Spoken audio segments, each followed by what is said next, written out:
Hello everyone, welcome to today's video. As you can tell by the title of today's presentation, how to identify a woman that is a loser. All right, let's get into it. So number one is going to be social isolation and group dynamics. Something that you will empirically observe when you are interacting with a woman that is a loser is the absence of a strong social circle. These types of women tend to lack peer relationships, meaning that there is a consistent inability to maintain long-term friendships outside of their immediate family. Something else that you will observe when it comes to the dynamic of the group is isolation tactics.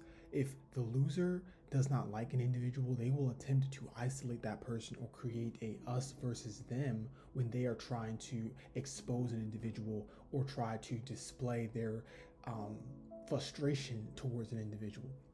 So, for example, if they are sitting at a table with an individual that they do not like, they will specifically try to maybe talk about something that they know that the person that they don't like doesn't really know a lot about, so that everyone else can engage in the conversation except that person. Or what they'll also try to do is, let's say everyone's sitting at the table and the loser wants to leave, and they also realize that someone that they don't like is sitting at the table, they will encourage everybody else to leave with them. Like, okay, guys, I'm ready to go. Let's all go. Um, and maybe they'll do this even more strategically if they realize that the person that they don't like is still eating their food or something. And so it creates this us versus them trying to isolate the individual. This is ultimately a projection of the fact that they themselves feel isolated. They themselves don't have long term friendships. They don't have a social circle. And so they project that feeling onto other people. And lastly, you're going to feel this off vibe about them, right? It's going to be a persistent sense of social strangeness or an unsettling spirit that drives other people away. When you're interacting with a woman that is a loser, there's something about her that you're genuinely going to feel a little bit off about. There's going to be this superficial charm. She's going to try really, really hard to get close to you. She might even try to offer you a ride back home or offer to pay for things. She's basically trying to buy a friendship with you because she doesn't have friends. And so the interaction won't feel genuine. It'll feel almost scripted. Next, we have the delusional sense of self. Something that you will observe when you're interacting with a woman that is a loser is grandiosity and a lack of accountability. Okay, there's going to be an inflated amount of self importance. The woman that is a loser is going to hold a sense of superiority that is not backed by reality or achievement. Okay, and so this is, for example, an individual, let's say a woman that is a loser who doesn't have a full time job. She doesn't do very well in school. She doesn't have an internship. She hasn't been published. She's not accomplished, yet she feels as if she's a superstar. Okay, something else you will observe is accountability avoidance. These women will refuse to take accountability for mistakes, especially if doing so threatens their fragile ego. Okay, going back to the inflated self importance, a lot of these women think that they are invincible. They think that they are perfect, that they are incapable of being wrong. And so, if you try to point out something that they did that was wrong, this threatens their ego of being perfect, which is why they often run from accountability. And lastly, they have a delusional framework or delusional mentality where they build a personality around a false narrative where they are never the antagonist.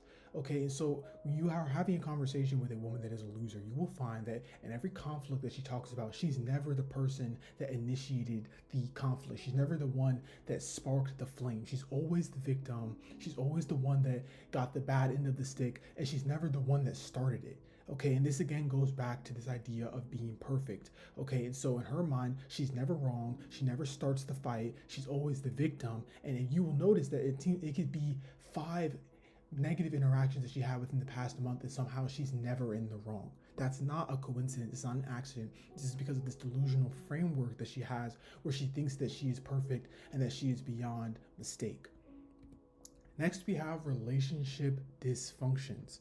Okay, something that you will really observe when you're interacting with a woman that is a loser is entitlement in romantic context. Okay, this alludes to the doormat expectation. Many of these women that are losers, they expect their partners to be completely subservient and obedient without question.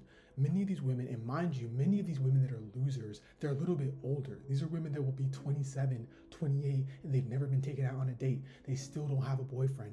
They might be pushing 35 and they still are not married. There is a reason for that, because many of these women, again, they have this extremely entitled mentality when it comes to a husband or a boyfriend, and they look at him as someone that's just essentially supposed to do what she wants. He's her personal slave. He doesn't have an opinion. He just does what he's told. That is not real. That's not real. Men are creatures. They have their own desires, their own opinions, their own thoughts. They're not a little dummy that you just tell, do this, do that, as if they're a slave. Okay, and something else you will see with these women that are losers are unrealistic demands. They have high levels of entitlement coupled with a refusal to compromise on basic values or principles, going back to them looking at men as dummies. Let's say she has this mentality of, we need to go on 4 vacations a year. She's not even expecting her husband to even counter that. She's not even expecting him to say, well, can we afford that? Or maybe we should go on 1 or 2. She's essentially expecting him to just go along with whatever she says. And something else you will also observe as well is that she has very little expectations of herself. She doesn't think to herself, here are the 20 things that I'm going to do to make my husband's life better. She has 20, if not 25 things that her husband is supposed to do for her, while she just simply exists. Okay, and this idea of him having his own opinion, his own thoughts, his own reason, she doesn't consider that because she doesn't look at him as someone that actually thinks for himself. And lastly, when it comes to the relationship dynamics or the relationship dysfunctions, is incompatibility with stability, right? Healthy, sane individuals often find these traits unsustainable, leading to a history of failed or non-existent relationships, right? And so a healthy or a sane individual, they're interacting with a woman that's a loser, and she's off rip, just expecting him to go with everything that she says. And he's like, wait a minute, let's talk about this. Let's be normal. Let's communicate like adults. And in her mind, she's like, no, what's there to communicate about? This is what I want, and therefore you should do what I want. And he's like, what? Like, this is completely unstable. Like, we can't maintain a relationship if I don't even get to say anything.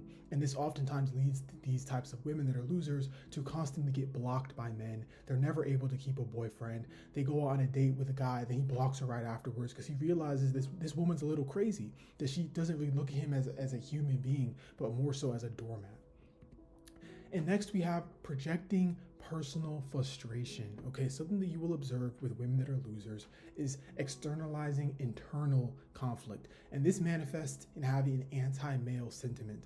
Many of these women, they will have a frequent consumption and promotion of man-hating or misandrist content. I hate men, men need to die, la da da da. But in reality, it's because they are projecting their own frustration. Okay, many of these women that are losers, they are involuntarily celibate. This kind of translates into the femcel or incel traits, where they are projecting the frustration of being unable to attract a partner onto an entire gender. And so the reality is that many of these women that are losers, they're 27, 28 years old. They are not able to find someone that they actually like who is also attracted to them. They're not able to attract someone generally speaking, it's going to be a man that they want. And so because of this fact that they are not able to do this, they project their frustration. They say all men are trash, all men need to die, when it's a projection of their own failures when it comes to attracting a partner. Okay, and oftentimes they will use hostility as a defense mechanism. Okay, they will use hatred as a shield to cover for personal insecurities or social rejection. And so if many of these women, because of the fact that they are extremely proud and have this deluded sense of self, men will reject her because they're like, this woman thinks that she's more than she is. She thinks that she's bigger than the program. And so because of this social rejection, she will become very hostile towards men and say, well, I hate men and men need to get away, when you're really just using this animosity as a shield to cover for your own personal shortcomings and the fact that you've been socially rejected.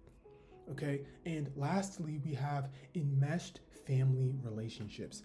Something that you will observe with women that are losers is an unhealthy parental attachment. Okay, they will have the mother-only friend group where a parent is the sole source of social interaction and validation. If you know a woman that is a loser, you can attest to this. This woman could be 50 years old and she will be getting on her knees asking her mother for forgiveness. She will be a grown adult, married even, with children, and the word of her mother will supersede the word of her husband. It will supersede the word of her friends. It's her mother that's basically her idol.